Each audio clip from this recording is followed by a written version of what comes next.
ಮುಂದೆ ಕಾಫಿ ಹಣ್ಣಾಗುವಂತಹ ಕಾಲ ಇದು. ಈಗ ಕೀಳುವಂಥ ಅಂದರೆ ಕಾಫಿ ಕೀಳುವಂತಹ ಕಾರ್ಮಿಕರಿಗೆ ಡಿಮ್ಯಾಂಡ್ ಅಂತಲೇ ಹೇಳ್ಬೋದು. ಆದರೆ ಇದರಲ್ಲಿ ಕಾರ್ಮಿಕರೇ ಸಿಗ್ತಾ ಇಲ್ಲ. ಕಾಫಿ ಬೆಳೆಗಾರರಿಗೆ ಇದೊಂದು ಸಂಕಷ್ಟದ ಸಮಯ ಅಂತಲೇ ಹೇಳ್ಬೋದು. ಯಾಕಂತಂದರೆ ಅವರು ಕಾರ್ಮಿಕರಿಗಾಗಿ ಪರದಾಡ್ತಿದ್ದಾರೆ. ಆಮೇಲೆ ಇಲ್ಲಿ ಒಬ್ಬರು ಒಂದು ಒಳ್ಳೆಯ ಪ್ಲ್ಯಾನನ್ನೇ ಮಾಡಿದ್ದಾರೆ. ಏನಂತ ಕೇಳ್ತಾ ಇದ್ದೀರಾ, ಹೇಳ್ತಾ ಹೋಗ್ತೀನಿ ಬನ್ನಿ. ಅವರು ರೋಡಿಗೆ ಇಳಿದ್ಬಿಟ್ಟು ಒಂದು ಬೋರ್ಡಲ್ಲಿ ಕಾರ್ಮಿಕರು ಬೇಕಾಗಿದ್ದಾರೆ ಅಂತ ಹೇಳಿ ಬರ್ಕೊಂಡು ಅದರಲ್ಲಿ ಮಹಿಳೆಯರಿಗೆ ಇಷ್ಟು, ಪುರುಷರಿಗೆ ಇಷ್ಟು, ಮತ್ತು ಎಕ್ಸ್ಟ್ರಾ ಕೆಲಸ ಮಾಡೋರಿಗೆ ಅಂತ ಹೇಳಿ ಒಂದು ಬೋರ್ಡನ್ನು ಬರೆದು ಅವರು ರೋಡಿಗೆ ಇಳಿದಿದ್ದಾರೆ.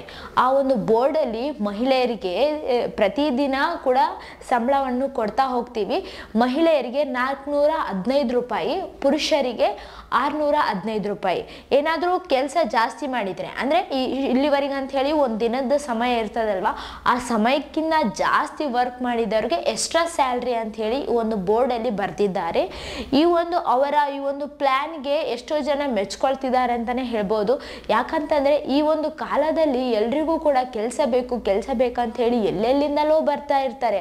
ಆದರೆ ಕೊಡಗಿನಲ್ಲಿ ಈ ಒಂದು ಕಾರ್ಮಿಕರಿಗೆ ಅಂದರೆ ಆ ಕೆಲಸ ಬಿಟ್ಟು ಬೇರೆ ಥರ ಕೆಲಸಗಳಿಗೆ ಹೋಗೋಣ ಅಂತ ಹೇಳಿ ಪ್ಲ್ಯಾನ್ ಮಾಡಿದ್ದಾರೆ ಏನೋ ಗೊತ್ತಿಲ್ಲ. ಆದರೆ ಆ ಒಂದು ಕೊಡಗಿನಲ್ಲಿ ಮಾತ್ರ ಯಾರು ಕೂಡ ಈ ಒಂದು ಕೆಲಸದಕ್ಕೆ ಮುಂದೆ ಆಗ್ತಾ ಇಲ್ಲ ಅಂತಲೇ ಹೇಳ್ಬೋದು.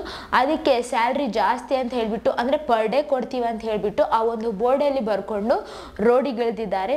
ಸೊ ನೋಡ್ತಾ ಹೋಗೋಣ ಏನಾಗುತ್ತೆ ಅಂತ ಹೇಳಿ. ಬಟ್ ಈ ಒಂದು ವಿಡಿಯೋ ಇವಾಗ ತುಂಬ ಇನ್ಸ್ಟಾಗ್ರಾಮ್ದಲ್ಲಿ ಈ ಒಂದು ಫೋಟೋ ತುಂಬ ವೈರಲ್ ಆಗ್ತಾ ಇದೆ ಅಂತಲೇ ಹೇಳ್ಬೋದು. ಇದೇ ಥರ ಹೊಸದಾಗಿ ಪ್ಲ್ಯಾನ್ ಮಾಡ್ತಾ ಹೋಗ್ತಾರೆ ಜನ ಅಂತಲೇ ಹೇಳ್ಬೋದು. ಯಾಕಂತಂದರೆ ಅವರ ಒಂದು ಲಾಭಕ್ಕಾಗಿ, ಅವರಿಗೆ ಒಂದು ಅವ್ರ ಕೆಲಸ ಒಂದು ಆಗೋದಕ್ಕಾಗಿ ಯಾವ ಥರ ಕ್ರಿಯೇಟಿವಿಟಿನ ಯೂಸ್ ಮಾಡ್ತಾರೆ, ಯಾವ ಥರ ಕ್ರಿಯೇಟಿವಿಟಿನ ಮಾಡ್ತಾರೆ ಅಂತ ಹೇಳಿ ಈಗಾಗಲೇ ನಿಮ್ಗೆಲ್ರಿಗೂ ಗೊತ್ತೇ ಇದೆ ಅಲ್ವಾ. ಇದರಾಗಂತಲ್ಲ, ಬೇರೆ ಬೇರೆ ವಿಚಾರದಲ್ಲಿ ಕೂಡ ತುಂಬ ಜನ ಕ್ರಿಯೇಟಿವಿಟಿ ಥರನೇ ಯೋಚನೆ ಮಾಡ್ತಿರ್ತಾರೆ.